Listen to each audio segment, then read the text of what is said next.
На еженедельном совещании Кабинета министров на рассмотрение вынесли 7 ключевых вопросов, касающихся как реализации проектов, так и социальных инициатив, направленных на улучшение жизни населения. Первым делом – отчет о ходе реализации национальных проектов и федеральных программ. Бекхан Мальсагов, начальник управления проектной деятельности, доложил о региональных составляющих этих стратегических инициатив. От их темпов напрямую зависит развитие республики.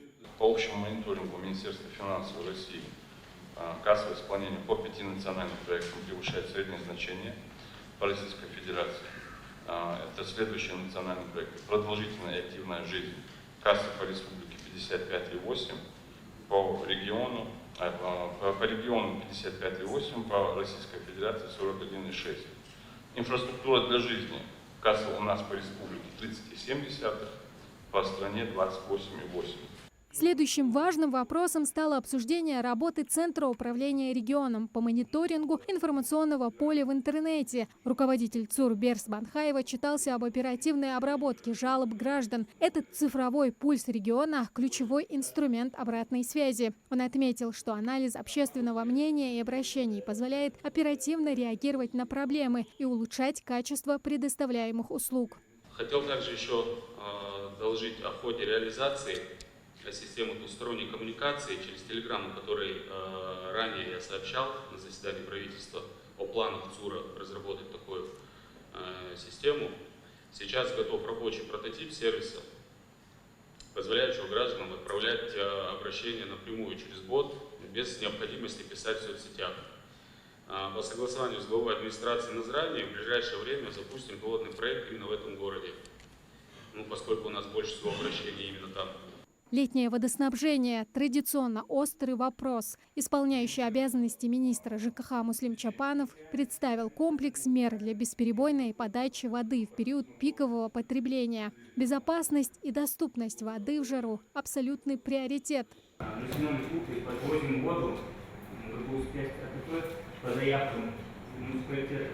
Поэтому несколько дней назад тоже были даны поручения, чтобы эти заявки, которые поступают от муниципалитетов, они были согласованы с единым оператором, чтобы единый оператор посмотрел, сверил наличие того или иного потребителя, есть ли он в базе абонентов. И чтобы там, где у них есть расхождение, наладили систему, заключили договор.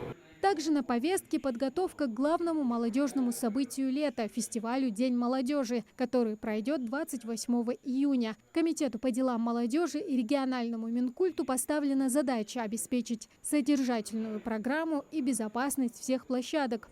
Праздничная программа включает в себя более 20 мероприятий, которые пройдут в двух основных локациях. Это город Магаз и в селе Мужичи.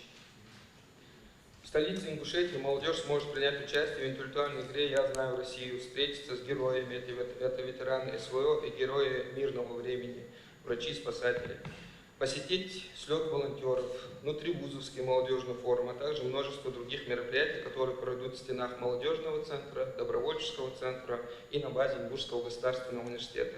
Обсуждение также коснулось летней оздоровительной кампании для детей и подростков. В этом году отдыхом будет охвачено более 3500 учащихся. В их числе ребята из подшефного Токмакского района. Около 900 примет оздоровительный лагерь Эрзи, 158 – молодой патриот в Малгобеке, а более 2500 человек отправится в 31 пришкольный лагерь. Отдых проходит в штатном режиме. Во вторую смену у нас будет работать только один лагерь. Это 300 детей будет задействовано в Эрзи. Будет проходить профильная смена Орлята России. Дети из Токмака у нас запланированы на третью смену. Мы сейчас занимаемся приобретением билетов, и организационные моменты у нас сегодня. Говорили на совещании и о ходе весенней призывной кампании, а также отборе граждан на военную службу по контракту. Владимир Сластенин поручил держать все обозначенные вопросы на постоянном контроле. Следующая оценка уже на еженедельном совещании. Тамара Хшагульгова, Белял Ахильгов, Магаз 24.